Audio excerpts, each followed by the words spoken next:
Você já viu falar sobre Adão e Eva? Pois é.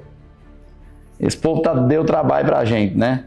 Muita coisa que a gente vive aqui hoje é tudo consequência desses dois abençoados. Então hoje nós vamos falar sobre Adão e Eva, lá no Jardim do Éden, algumas coisas que aconteceram, não todas, né? Mas algumas coisas que aconteceram lá que a gente vai extrair aqui grandes lições para a nossa vida e que essa palavra possa falar muito ao seu coração, como tem falado comigo. Hoje eu quero falar sobre o que aconteceu no Jardim do Éden. Vamos falar sobre o início de todas as coisas, onde houve a primeira queda, onde houve o início de toda a maldição que a terra sofre até hoje, todo o acontecimento ali. Vamos falar um pouquinho sobre ele, né? Tendo em vista que é um assunto muito vasto. Quando Deus cria o homem, ele coloca ele no Éden, deu uma esposa para ele, e através disso Deus cria o primeiro lar, a primeira família. Tudo era perfeito. E não bastasse isso, Deus fazia uma visita diária a esse casal, para ver como estava a sua criação.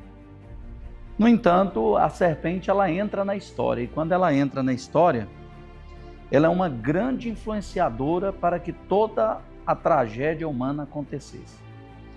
Quando nós lemos esse texto de Gênesis, capítulo de número 3, nós podemos observar algumas coisas que podem nos deixar um pouco mais atentos e cuidadosos, porque o que aconteceu lá no Éden também pode acontecer na nossa vida, no nosso lar. E é interessante quando a gente fala isso, que todas as vezes que eu gravo um vídeo para abençoar a sua casa, abençoar a sua família, Deus fala também muito comigo a respeito da minha própria vida. Então esse é o poder da palavra, essa é a grande magnitude da palavra de Deus. Ao mesmo tempo que a gente está compartilhando ela está trabalhando também na nossa vida. Então a primeira coisa que nós vimos aqui no acontecimento após a serpente ter entrado, é que a serpente influenciou o lar deles mais do que Deus. A serpente conseguiu criar um diálogo com ela. A serpente criou uma situação, e esse diálogo ele não começa no versículo de número 1. Satanás vem enchendo o coração de Eva, porque toda queda ela precede um relacionamento, um diálogo, uma conversa.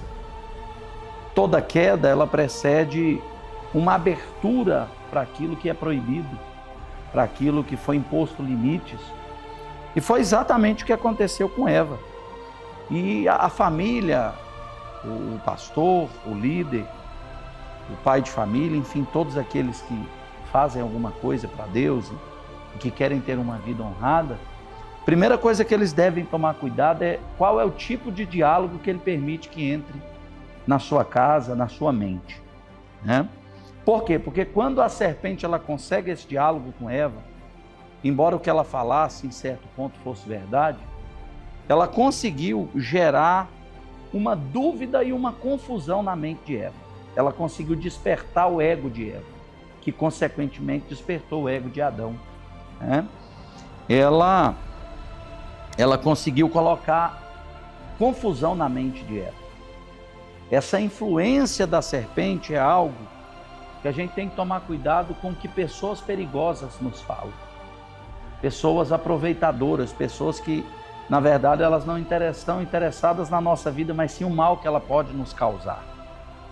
Aqui nós aprendemos que esses diálogos, essas influências são coisas extremamente perigosas e nocivas, né? Colocando dúvida, ela desperta a cobiça de pôr grandeza dentro deles. Esse é um grande problema da nossa sociedade hoje, onde está todo mundo querendo o seu lugar, querendo serviço, querendo o seu espaço, e muitas vezes isso não importa como, se isso vai custar desobediência, se isso vai custar negociar o seu caráter, se isso vai custar negociar suas convicções. E também Adão e Eva ultrapassou limites. Limites são colocados para não serem ultrapassados. Quando um pai, uma mãe chega para um filho e diz: meu filho, não faça isso, é porque aquele limite foi estabelecido e o filho não pode desobedecê-lo.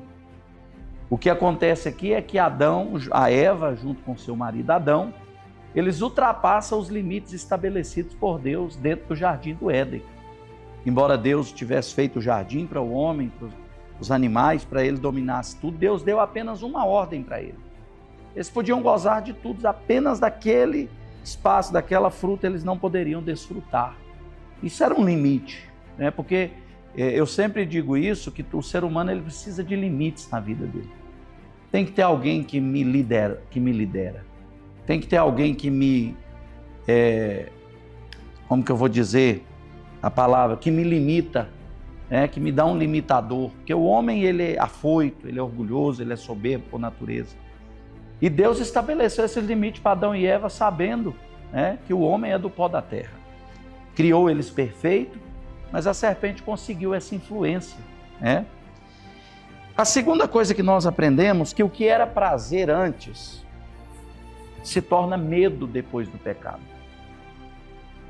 Um dos maiores prazeres de Deus e de Adão e Eva eram os encontros no final do dia, onde Deus visitava a sua criação.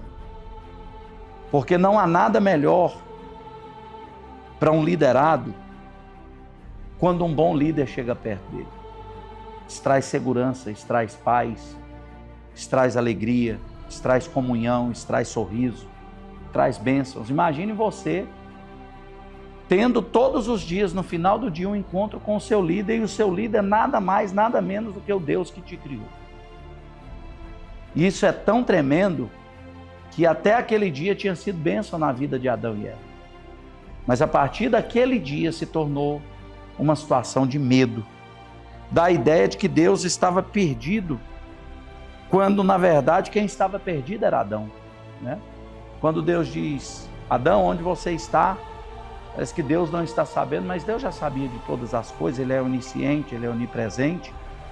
Mas na verdade Deus estava mostrando para Adão o quão perdido ele estava.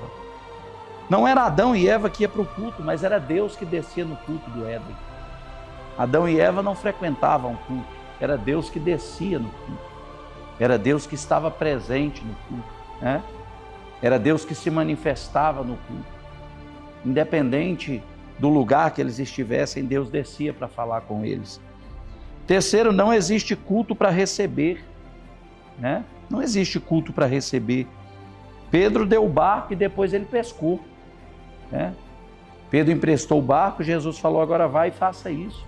Então, quando nós falamos do Éden, nós estamos falando de um culto perfeito, onde Adão e Eva não cultuavam a Deus por aquilo que Deus iria dar para eles, mas por aquilo que Deus era para eles.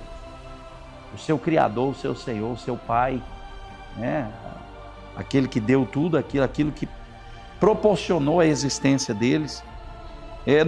No culto de Adão era somente duas pessoas, o culto era entre Adão e Deus.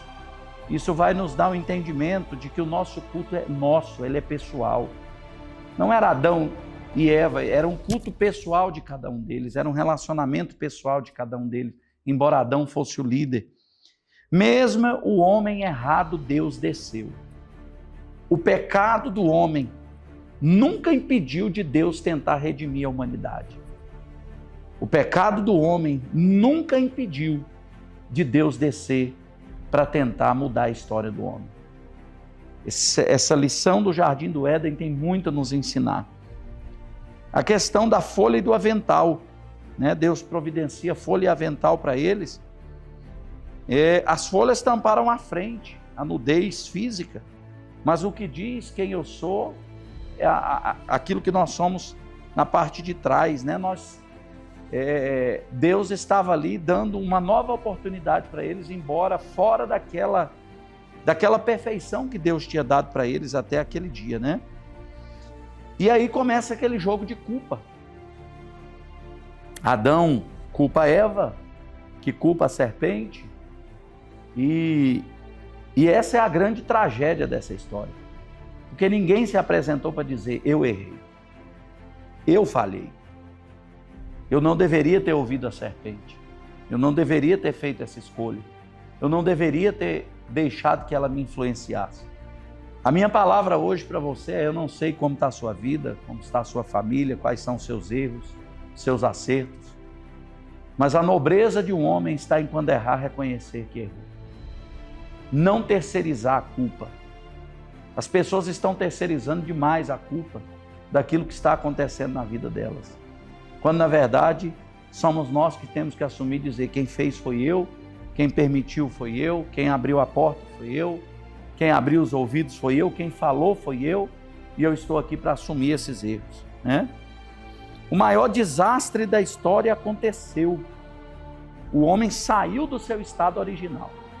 O homem saiu da sua incorruptibilidade. É por isso que Paulo, escrevendo a sua carta, ele vai dizer: quando aquilo que é corruptível se tornar incorruptível, né? Ou seja, voltar ao estado original da perfeição, acaba a sua plenitude aqui agora.